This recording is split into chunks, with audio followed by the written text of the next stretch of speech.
老师，为什么我们要学菲律宾语呢？为什么要学菲律宾语啊？这个实在是太好的问题了。其实，在南岛语里面有两大主要语言，一个就是印尼语，一个就是菲律宾语。而菲律宾语呢，它是非常奇妙的，因为它有非常具有特色的焦点系统。所谓的菲律宾的焦点系统呢，分为主事、受事、处所、工具，对于学习南岛语言的结构是具有重要的指标意义。不仅是年轻人需要学习，年老的人学习呢，更可以减缓老人痴呆症哦。菲律宾人不是都说英语吗？为什么我们还要特地学菲律宾语呢？菲律宾人当然他们都会说英语，因为官方语言是英语跟菲律宾语。但是呢，每一个人所受的教育的机会不一样，每个人所住的地区也不一样，所以呢，当我们用英语来沟通的时候，有的时候不能够完全理解对方所要表达的意思。更何况菲律宾人，因为他两种语言都通，所以常常会互相转换来转换去。所以他的一句话里面，他在讲的英文里面穿插了很多的菲律宾语。尤其呢，菲律宾语是它的国语。那当然了，一个国语是代表它的国家，是具有国家的特色、国家的认同。因此，我们要学它的国语，才能够理解它的文化、它的民族精神跟它的特色。因此，我们一定要学菲律宾语。菲律宾语是非常值得我们努力学习的。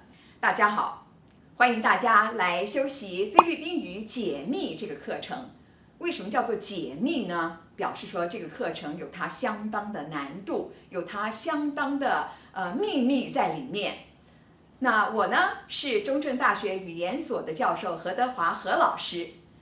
我们开这门课呢，就是要让大家把这么错综复杂的菲律宾语的系统，能够透过一门课完整的理解。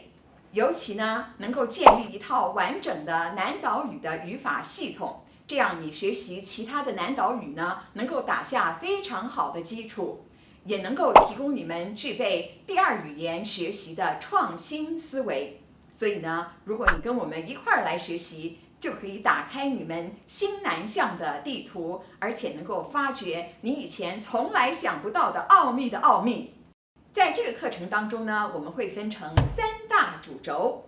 首先呢，会谈到语法的教室，或叫文法教室。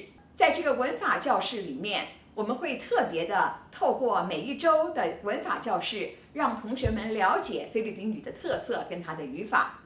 老师已经说过，菲律宾语呢是非常有特色的，尤其是焦点系统是菲律宾语最大的特色。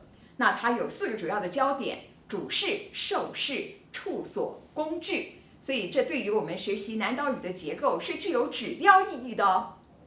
菲律宾语的动词啊更是精彩，因为它会用词缀还有重叠的机制来表达它的动词4态，有完成、未完成、原形或未来的变化。而且它的动词呢还有潜力、非潜力或者是能力、非能力的动词的不同。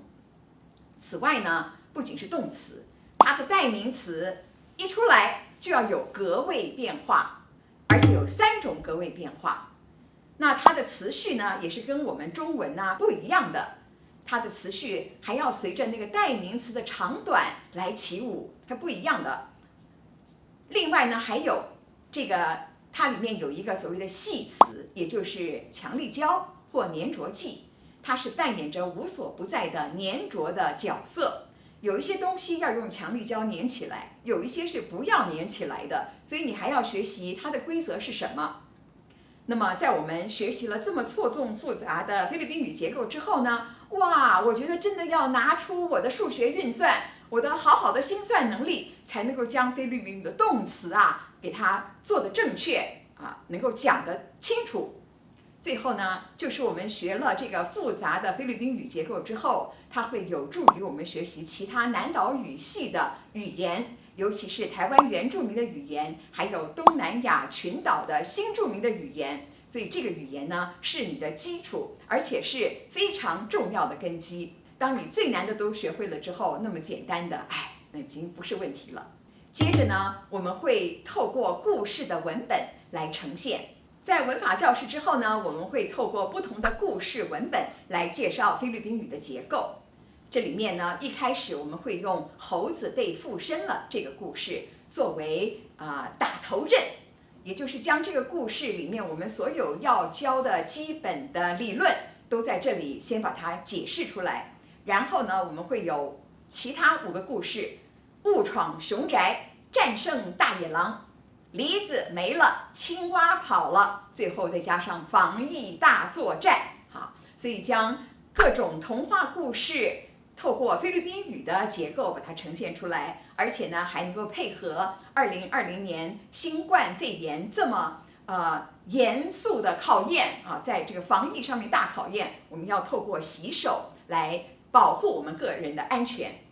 那我们同时呢，无论是在文法也好，或在故事也好，我们都会搭配菲律宾语的自学教材里面所用的例句提供我们生活对话的例句，搭配我们文法解析，让同学们一次就能够学会菲律宾语的全貌。最后我们还有虚拟小游戏，用 VR， 用 CoSpaces让我们学习者呢自己选择自己有兴趣的故事，找出菲律宾语的结构、它的词汇，自编教材，用非常有创意的方式互动分享。那么学习者呢，可以利用行动游戏式的虚拟实境学习平台 CoSpaces， 编纂自己的虚拟故事，进入那个虚拟世界，建构自己想象的故事的对话脉络跟结局。当你用自己的方式把你学习的东西好好的整理操作过一遍的时候，你的记忆是非常深刻的，那会跟着你一辈子，是你最好的礼物。当然啦，我们这个课程不是何老师一个人单打独斗的，我是有一个金石壮大的团队跟着我一起打拼的。我们有这么丰富的内容呢，这是要幕后有一个团队在这里加持，在这里努力。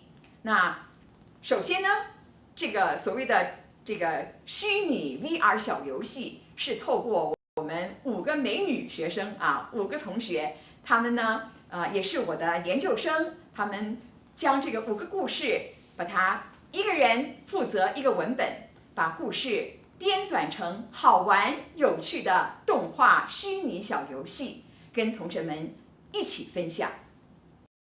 那另外呢，我们这个团队还有幕后第一把交椅，就是我们的教学设计师的团队，他们在幕后呢拍摄把我们的镜头拍得美美的，把我们的课程要怎么样进行也给我们规划得好好的，让我们的课程能够更加的精致化。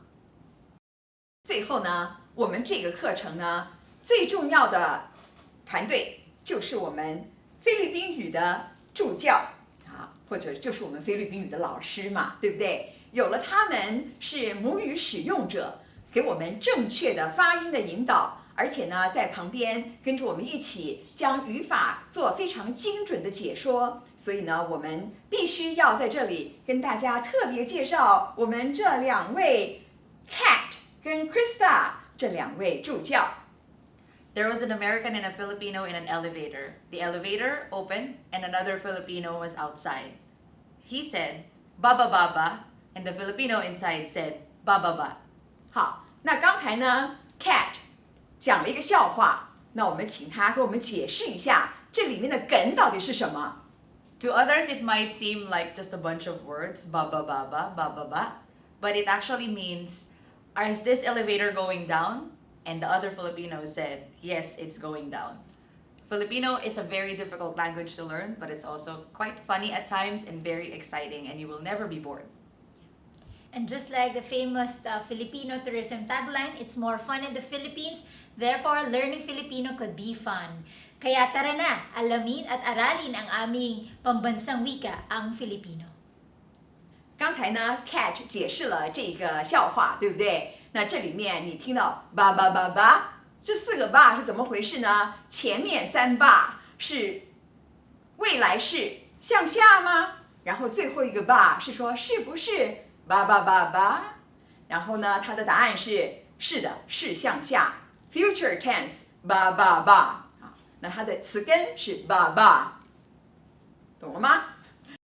好，那你可以看到我们这个课程呢是非常有趣的，因为它要结合故事、生活对话、文法结构，还有虚拟小游戏，让我们大家呢能够全方位的来学习这门课程，然后让你能够开启菲律宾语的视野，能够将菲律宾语这么困难的、有挑战性很高的语言一次学会，你会觉得很有成就感的。 Tara na at aralin ang wikang Filipino.